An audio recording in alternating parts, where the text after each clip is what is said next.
La Radioteca de los Sueños.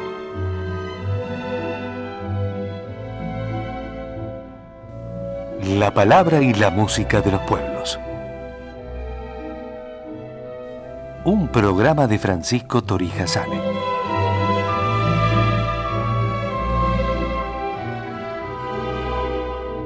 Declarado de interés cultural por la Legislatura de la Ciudad de Buenos Aires.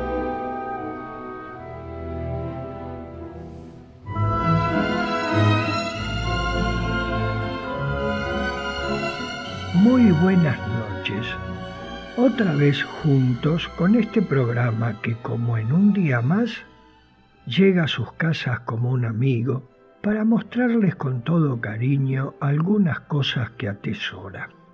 En la primera semana de octubre cumplió 31 años desde la primera emisión por Radio Nacional. Continuó por CX6, emisora del Sodre de la República Oriental del Uruguay, FM Nacional Clásica, FM Nacional Folclórica, AM820 de la provincia de Buenos Aires y Radio Amadeus de la ciudad de Buenos Aires. Hoy continúa en este podcast que están escuchando. Su contenido se integra con poemas dichos por sus propios autores y música de todo tipo que me parece adecuada en cada caso. El programa de hoy estará dedicado a voces que ya son clásicas de este programa. Vamos a comenzar con Jorge Luis Borges. Según una creencia judía medieval, quien tuviera cierto acercamiento a Dios mediante la palabra podría, a partir de materia inerte, dar vida a una criatura sin alma. En el siglo XV, como defensa ante las amenazas antisemitas, el ilustre rabino de Praga, Judá León ben Bezalel, pidió ayuda a Dios obteniendo la fórmula. Con ella y algo de agua, aire, tierra y fuego, dio vida al ser que llamó Golem. Sin embargo, cierto día se insolentó y hubo que volverlo a la materia inerte. Este relato fue recogido en la novela del austríaco Mayring de 1915, en una película de 1920 y en los artículos y libros de Gershon Scholem, profesor de mística judía.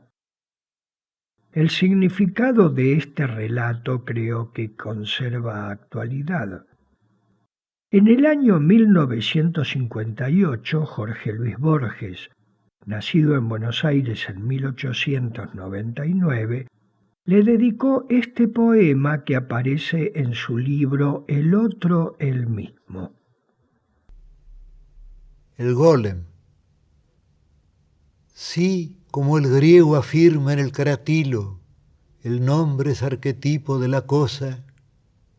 En las letras de rosa está la rosa y todo el Nilo en la palabra Nilo. Y hecho de consonantes y vocales, habrá un terrible nombre que la esencia cifre de Dios y que la omnipotencia guarda en letras y sílabas cabales. Adán y las estrellas lo supieron en el jardín. La rumbre del pecado, dicen los cabalistas, lo ha borrado y las generaciones lo perdieron. Los artificios y el candor del hombre no tienen fin. Sabemos que hubo un día en que el pueblo de Dios buscaba el nombre en las vigilias de la judería. No a la manera de otras que una vaga sombra insinúan en la vaga historia, aún está verde y viva la memoria de Judá León, que era rabino en Praga.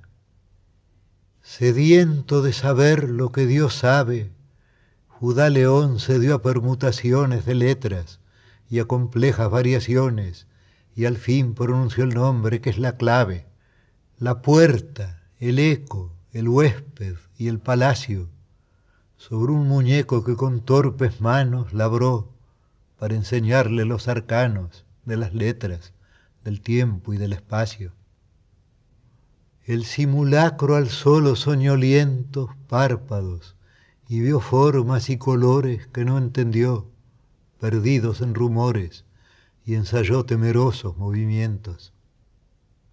Gradualmente se vio, como nosotros, aprisionado en esta red sonora, de antes, después, ayer, mientras, ahora, derecha, izquierda, yo, tú, aquellos, otros.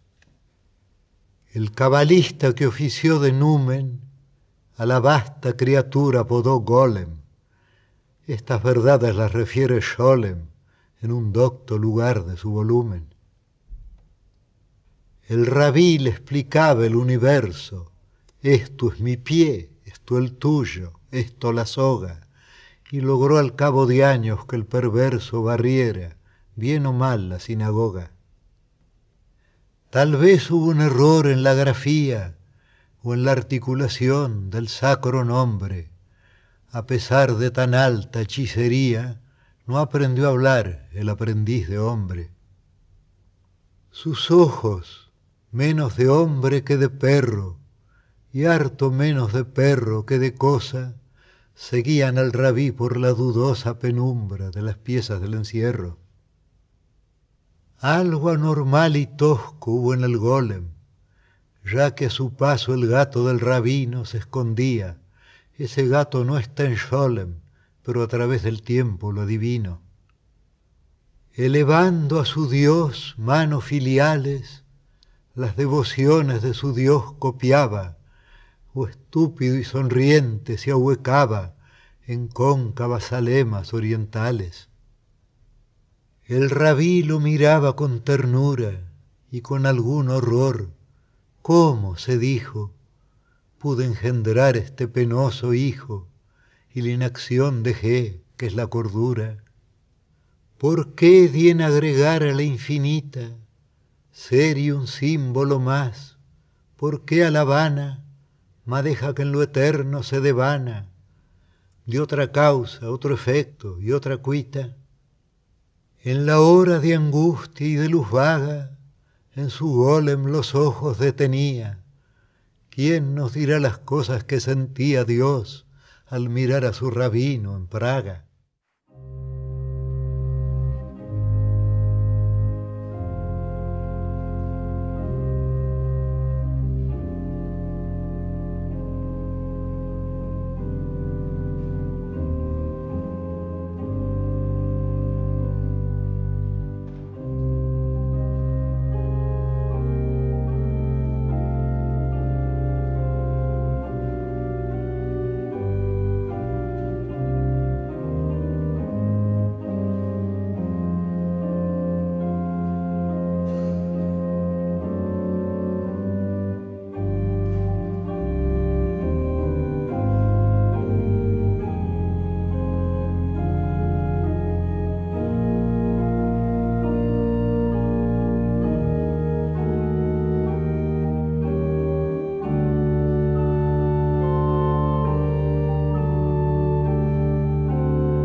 Luis Lewandowski nació en una ciudad polaca en 1821 y desde joven se estableció en Berlín.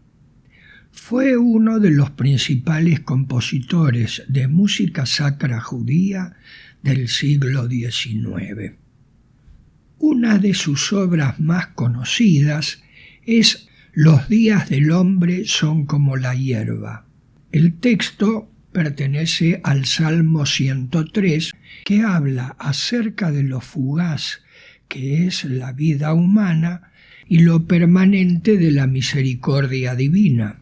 Lo acabamos de escuchar interpretado por el organista Edwin Swarborn y el coro Samir de Boston, conducido por Joshua Jacobson. Durante su niñez, Leopoldo Marechal, nacido en Buenos Aires en 1900, pasaba las vacaciones en la ciudad de Maipú, por entonces un pequeño pueblo del sur de la provincia de Buenos Aires. Como él llegaba de la ciudad capital, los vecinos dieron en llamarlo Buenos Aires. Marechal tomó ese apodo como apellido del protagonista de su novela Adán Buenos Aires. Los recuerdos de esos días en Maipú se evidenciaron en el ciclo Poemas Australes de 1937. Dedicó uno al domador Liberato Farías. A un domador de caballos. 4 elementos en guerra forman el caballo salvaje. Domar un potro es ordenar la fuerza y el peso y la medida. Es abatir la vertical del fuego y enaltecer la horizontal del agua, poner un freno al aire, 2 alas a la tierra. Buen domador el que armoniza y tañe las 4 cuerdas del caballo. 4 sonidos en guerra forman el potro salvaje, y el que levanta manos de músico y las pone sobre la caja del furor, puede mirar de frente a la armonía que ha nacido recién y en pañales de llanto, porque domar un potro es como templar una guitarra. Domador de caballos y amigo que no pone fronteras de amistad, y hombre dado al silencio como a un vino precioso, ¿por qué vendrás a mí con el sabor de los días antiguos, de los antiguos días abiertos y cerrados a manera de flores? ¿Vienes a reclamar el nacimiento de un prometido elogio, domador de caballos? Cordajes que yo daba por muertos resucitan, recobran en mi mano el peligroso desvelo de la música.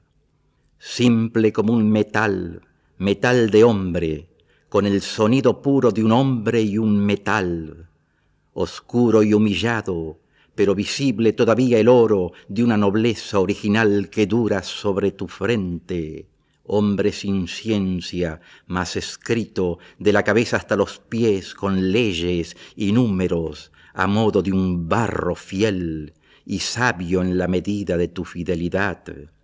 Así vienes, amigo sin fronteras, así te vemos en el sur, y traes la prudencia ceñida a tus riñones, y la benevolencia, como una flor de sal, en tu mirada se abre para nosotros, domador. Edificada tarde, su inmensa curva de animal celeste nos da la tierra. Somos 2 hombres y un domador de caballos puestos en un oficio musical. Hombre dado al silencio como un vino precioso, te adelantas ahora.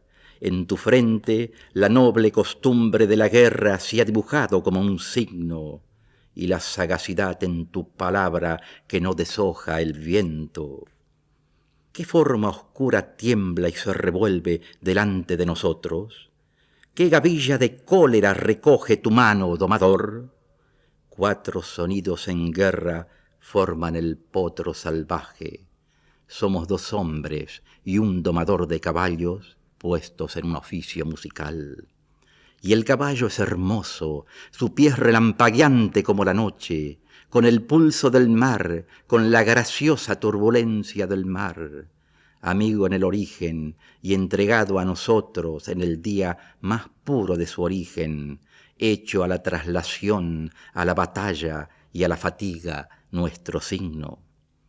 El caballo es hermoso como un viento que se hiciera visible, pero domar el viento es más hermoso y el domador lo sabe.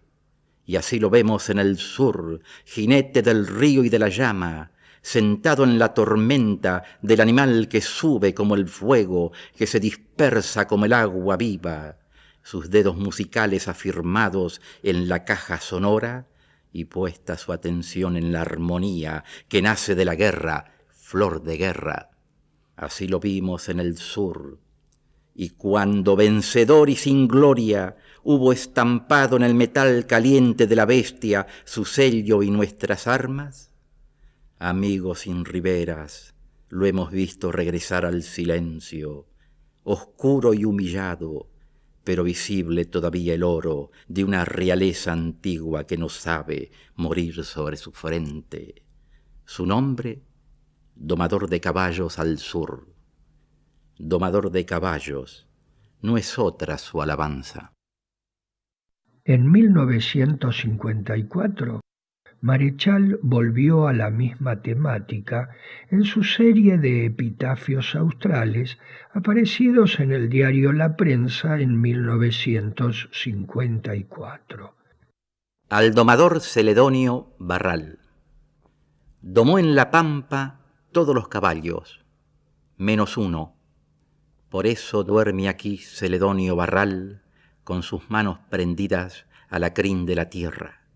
El doradillo, el moro, el alazán, entre sus piernas fueron máquinas del furor y pedazos de viento en su muñeca. Su pan fue una derrota de caballo por día, un trueno de caballos fue su música entera. Para su Dios y para su mujer tuvo solo un aroma, el olor de un caballo. El potro de la muerte no se rindió a su espuela de antiguo domador y jinete final. Por eso duerme aquí, silencioso y vencido, porque domaba todos los caballos, menos uno.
prueba de vigor y destreza a imagen del domador es el baile del malambo, danza individual en la que, zapateando, se trazan diversas figuras que se llaman mudanzas. En el siglo XIX era frecuente organizar contiendas comparables a las payadas que se extendían por horas.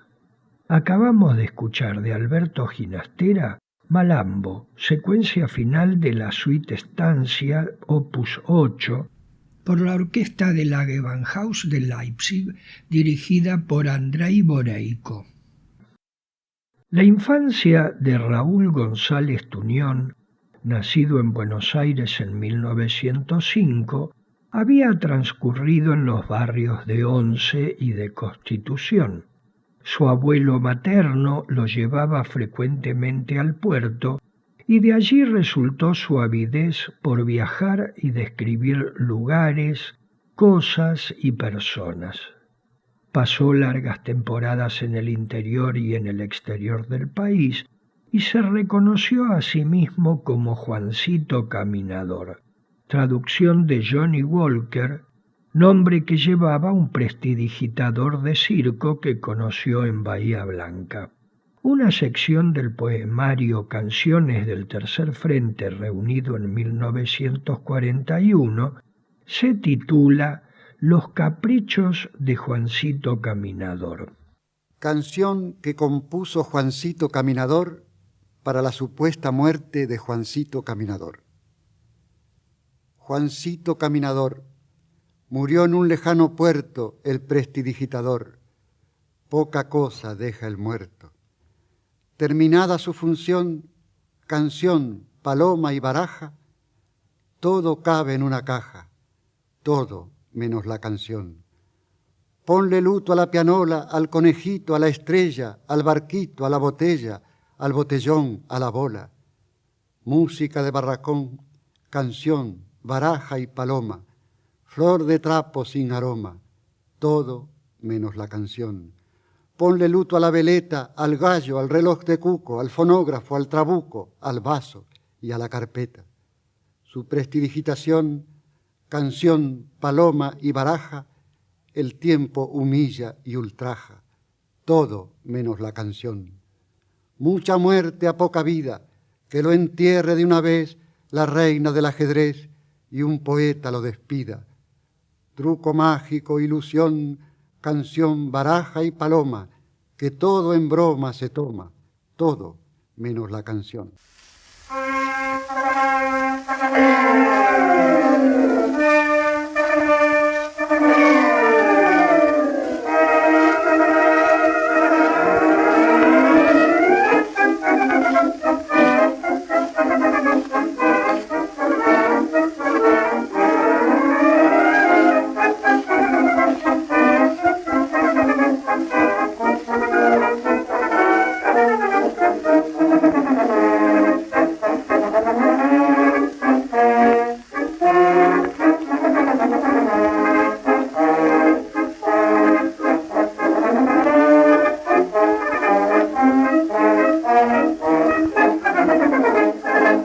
En 1897, el compositor checo Julius Fučík, director de banda militar del ejército austrohúngaro destacado en Sarajevo, compuso una marcha que llamó Gran Marcha Cromática.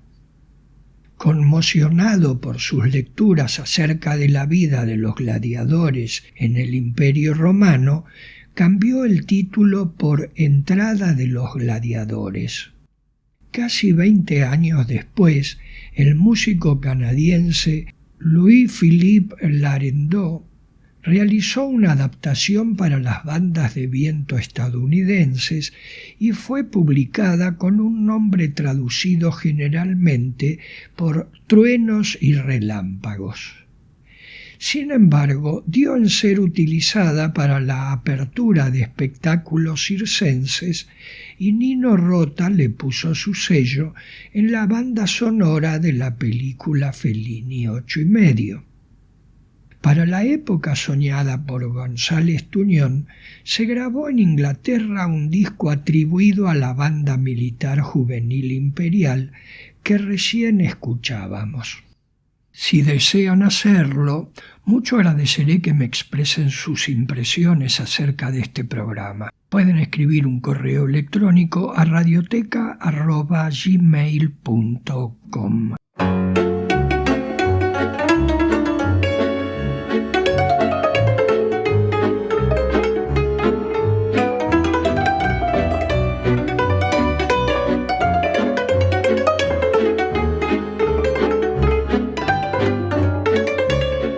Junto a Francisco Torija Sane, continuamos compartiendo la Radioteca de los Sueños.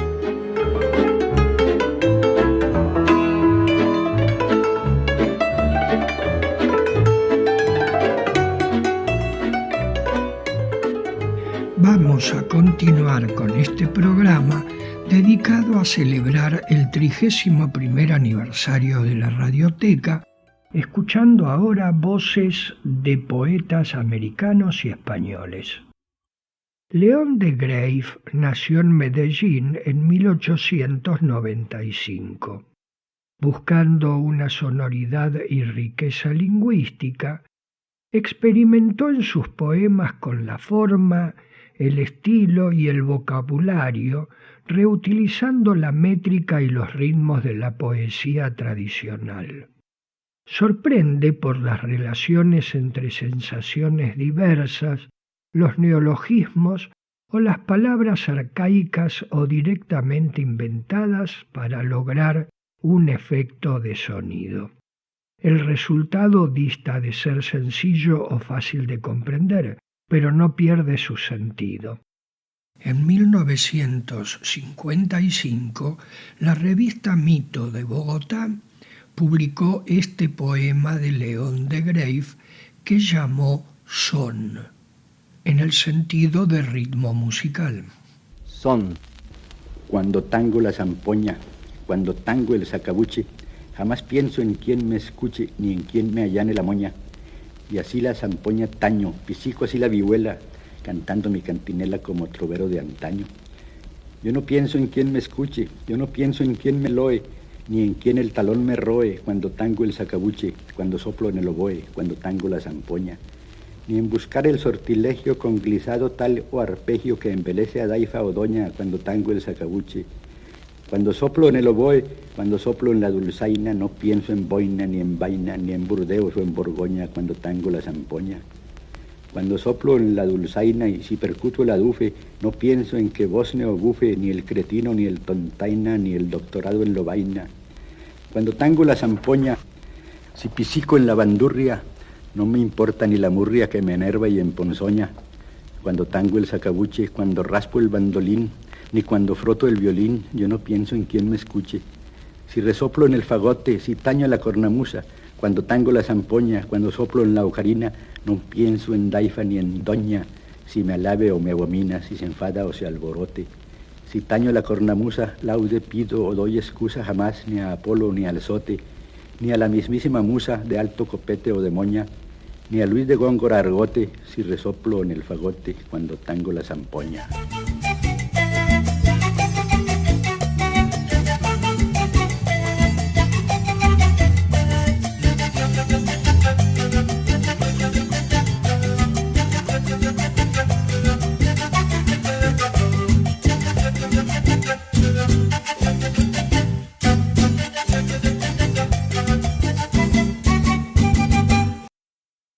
La zampoña es un instrumento prehispánico andino. También se lo llama sicuri.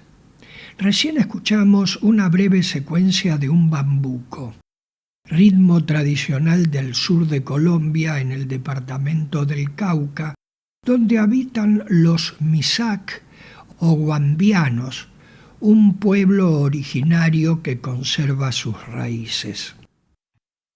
Manuel del Cabral nació en el año 1907 en Santiago de los Caballeros, ciudad de la República Dominicana, ubicada muy cerca de la frontera con Haití. Representó a su país como diplomático y entre sus destinos estuvo Buenos Aires.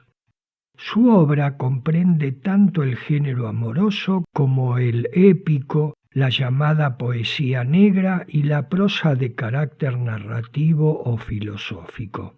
Su libro Los huéspedes secretos reúne poemas escritos entre 1950 y 1951.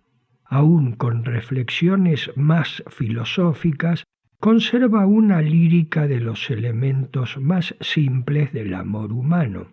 Las lágrimas, manifestación fisiológica del cuerpo, vienen emparentadas con la poesía.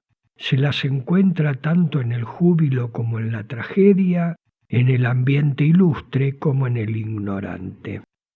La lágrima, este ojo profundo, solitario, aparentemente suelto, viene viajando por entre carne y huesos. Lo esperan párpados y pestañas, su ventana física. Pero es posible que esta gota secreta con todo el mar a cuesta no salga nunca. Muchas veces estas raíces se quedan enterradas como fieras que aguardan. Sin embargo, sabemos que la lágrima está hecha con un poco de agua y sal nocturna. Pero fuera del cuerpo no la fabrica el hombre. Los alquimistas y los arzobispos fracasan como niños. No pueden ni siquiera sudar la equivocada lágrima de la frente, pues todavía no saben en qué sitio del cuerpo nace el llanto.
Stanisław Moniuszko, polaco nacido en 1819, compuso óperas, ballets, música sacra y más de 200 canciones sobre textos de poetas polacos que se cantan en familia hasta el presente.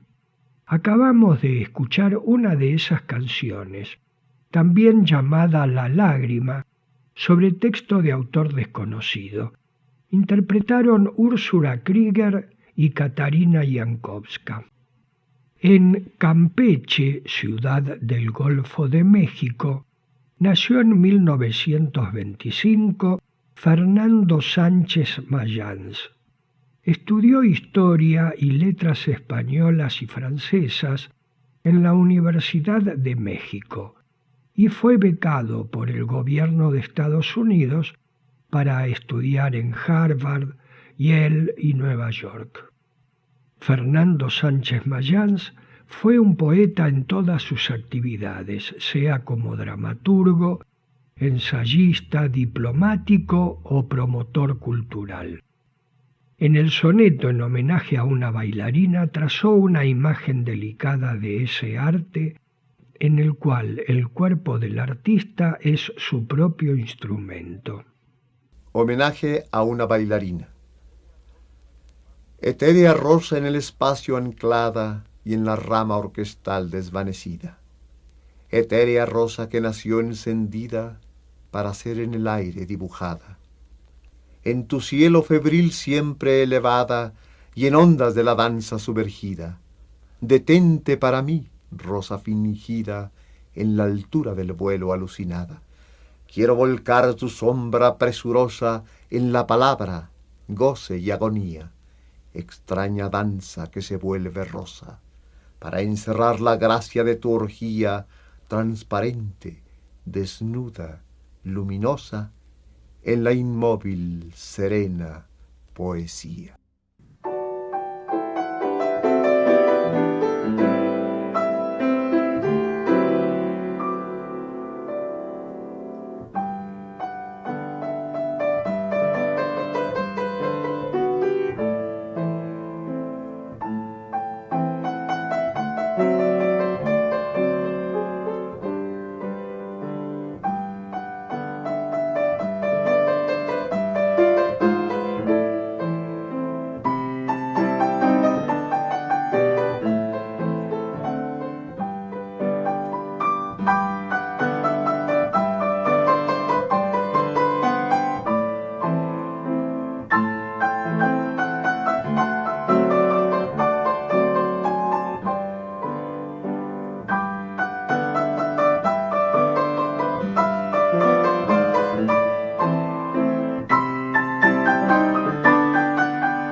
Bailarina solitaria, una melodía del inglés Michel Carr, traída por el pianista Philip Sear.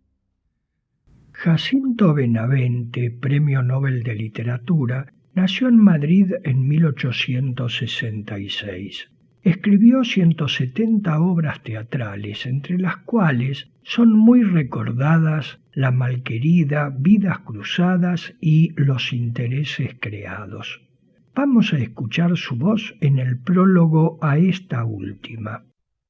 He aquí el tinglado de la antigua farsa, la que alivió en posadas aldeanas el cansancio de los trajinantes, la que embobó en las plazas de humildes lugares a los simples villanos, la que juntó en ciudades populosas a los más variados concursos, como en París sobre el Puente Nuevo, cuando Tabarán desde su tablado de feria solicitaba la atención de todo transeúnte, desde el espetado doctor que detiene un momento su docta cabalgadura para desarrugar por un instante la frente siempre cargada de graves pensamientos al escuchar algún donaire de la alegre farsa, hasta el pícaro Ampón, que allí detiene sus ocios horas y horas engañando al hambre con la risa, y el prelado, y la dama de calidad, y el gran señor desde sus carrozas, como la moza alegre y el soldado, y el mercader y el estudiante. Gente de toda condición que en ningún otro lugar se hubiera reunido, comunicábase allí su regocijo, que muchas veces más que de la farsa reía el grave de ver reír al risueño, y el sabio al bobo, y los pobretes de ver reír a los grandes señores ceñudos de ordinario, y los grandes de ver reír a los pobretes, tranquilizada su conciencia con pensar, también los pobres ríen, que nada aprende tan pronto de unas almas en otras como esta simpatía de la risa.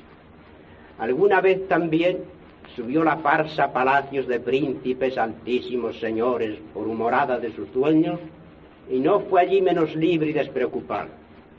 Fue de todos y para todos.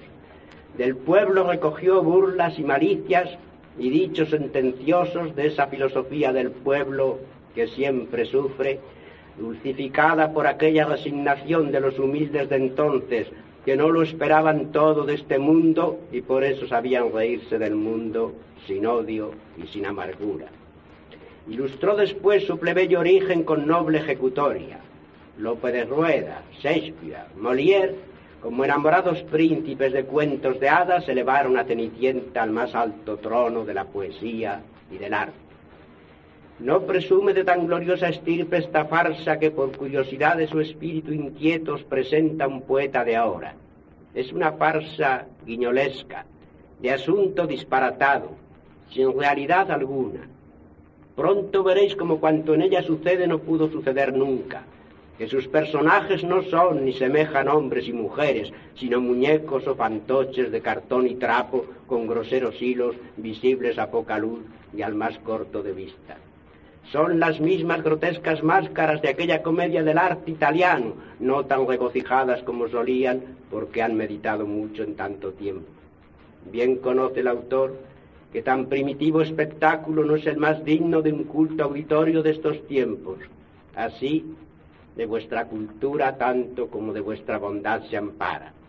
El autor solo pide que aniñéis cuanto sea posible vuestro espíritu. El mundo está ya viejo y chochea. El arte no se resigna a envejecer y por parecer niño finge balbuceos. Y aquí como estos viejos polichinelas pretenden hoy divertiros con sus niñerías.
Manuel Penella, valenciano nacido en 1880, fue un compositor y escritor de zarzuelas. La última que produjo fue una adaptación de La Malquerida de Benavente, que fue estrenada con éxito en Barcelona y con la Guerra Civil fue dejada de lado. El Gato Montés es otra de sus obras que perdura a través del pasodoble que recién escuchábamos en la versión de la Banda Sinfónica Santa Cecilia d'Algemesí, conducida por Alberto Ferrer y Martínez. Juan Ramón Jiménez, también Premio Nobel de Literatura, nacido en Moguer en 1881, fue un niño aislado, encerrado en su mundo interior. Cuando tenía 19 años murió su padre y se agravó su neurosis depresiva crónica requiriendo internaciones. No obstante, escribió y publicó varios poemarios marcados por el modernismo y el simbolismo. Vivió en Moguer y después se radicó en Madrid, donde conoció a Zenobia Camprubí. En 1914 publicó Platero y yo, y en 1915 los Sonetos Espirituales. En 1916 viajó a Nueva York para encontrar a Zenobia y casarse. Luego el matrimonio se radicó en Madrid. Juan Ramón estuvo recogido en su casa con la única compañía de Zenobia y recibiendo muy pocas visitas. Se dedicó a depurar y ordenar su obra y se inclinó a escribir una poesía desprovista de lo que no fuese esencial, sin anécdotas ni historias y con las palabras justas y estructuras concisas. Así surgió el concepto de poesía pura que influyó ampliamente en la literatura de la época. En 1925 escribió este texto en prosa que integra su pequeño libro Disciplina y Oasis. Gusto, belleza consciente. Me dicen estos y aquellos, movidas sombras de otros yoes en mí mismo. ¿A qué ese afán, esa insistencia, ese dinámico éxtasis en tu obra? Desde los 40 años tienes ya en este 1925, 43 y pico, la vida gira deprisa y en su giro vertiginoso el maravilloso prisma coge aquí y allá inesperadamente en alguna faceta la luz negra de la anchurosa nada. El verdor, la desnudez, el agua inconscientes te esperan no una hora, todo el día, toda la noche, y de ellos es de donde debieras ir, cayendo blandamente como de una suave ladera al pozo oscuro de lo feo definitivo. Todo ese papel tan hermosamente escrito, impreso, se ha de manchar, borrar, deshacer, ir en el viento. ¿Qué te importa estar en la frente de los otros, en el pecho de las otras y otros que harán de ti sin ti lo que quieran? Valiente billetito falso este de la gloria. No te importe que el platillo invisible de la balanza, en cuyo platillo evidente hayas cogido la vida total, sea el platillo del olvido inmarcesible. Me respondo con la deliciosa poesía del persa Abu Said. Le pregunté a mi amada, ¿para qué te embelleces tanto? Para gustarme a mí misma, me contestó, porque hay instantes en que soy a la vez el espejo, la mirada y la belleza, instantes en que me siento a la vez el amor, el amante y la amada. Joaquín Turina nació en Sevilla en 1882, de manera que fue totalmente contemporáneo de Juan Ramón. Después de la Guerra Civil, integró una comisión encargada de reorganizar los conservatorios españoles y la Orquesta Nacional. Fue designado comisario general de la música, cargo que dijo aceptar como experto y sin ninguna intención política. Escuchemos el primer movimiento de su cuarteto para piano y cuerdas, opus 67, interpretado por Tania Becker-Bender, Lise Berthaud, Bertrand Reynaud y Benedict Palco.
A principios del siglo XX se profundizó en España el cuestionamiento al modelo femenino tradicional. María de Maeztu fundó en 1915 el primer centro oficial destinado a fomentar la enseñanza universitaria para mujeres y en 1926 el Lyceum Club Femenino dirigido a mujeres de clase media y alta.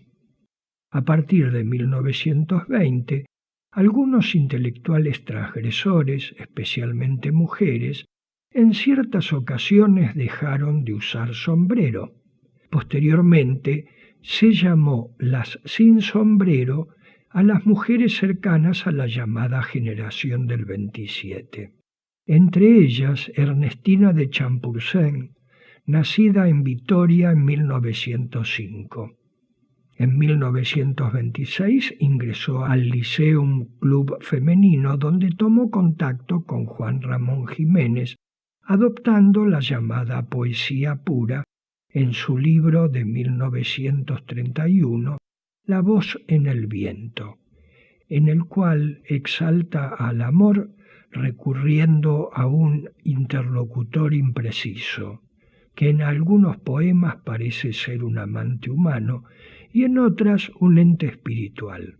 En su sección La voz transfigurada encontramos este poema.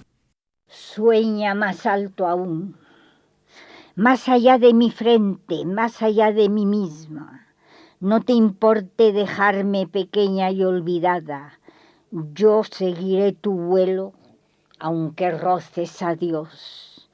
Más ancha que mis sienes la ruta del aire, más honda que mis ojos el agua de tu sueño.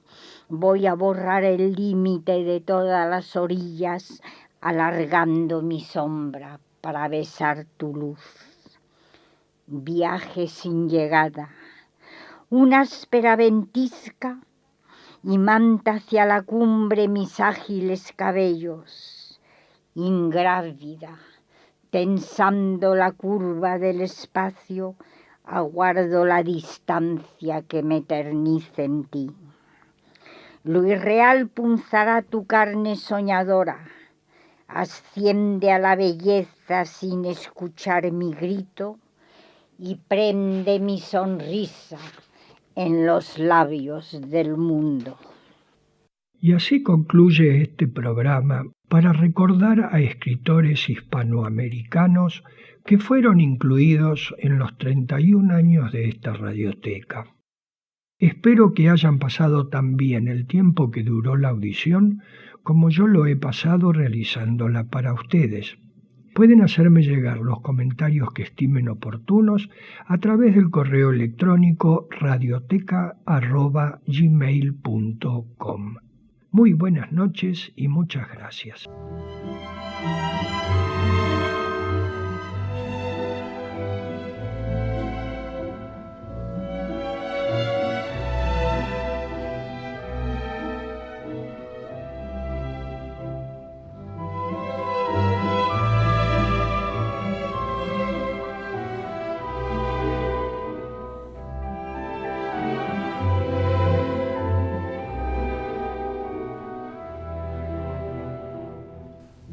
Hasta aquí compartimos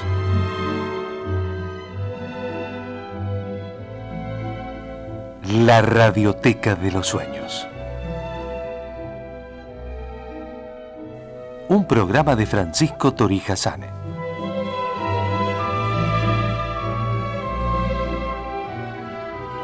Declarado de interés cultural por la Legislatura de la Ciudad de Buenos Aires.